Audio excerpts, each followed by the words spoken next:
Okay, so the truck every so often detects that it needs maintenance, and that means changing the fluids, changing the oil in the filter. So then the maintenance light will start coming on. So when you turn on the car, it'll start blinking like that, just to remind you something's coming up. It'll blink a few times and then it'll go away.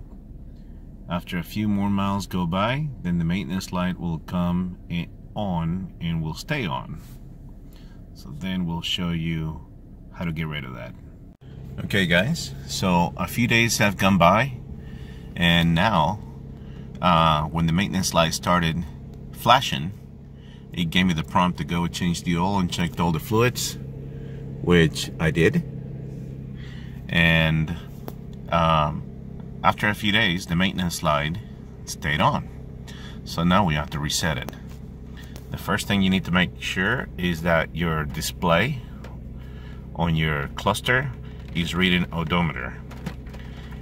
If you push this button, odometer and trip, you can change it from trip A to trip B back to odometer. So it needs to be an odometer.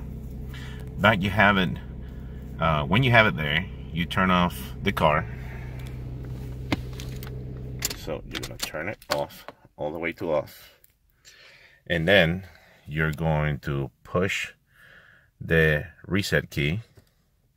And then you're going to turn the car on to the on position. You're not going to start the car. It's going to be on the on position.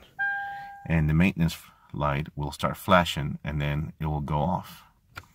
You depress it.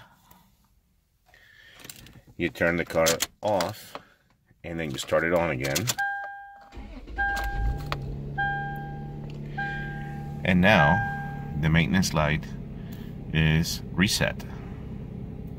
Thanks for watching. Good luck.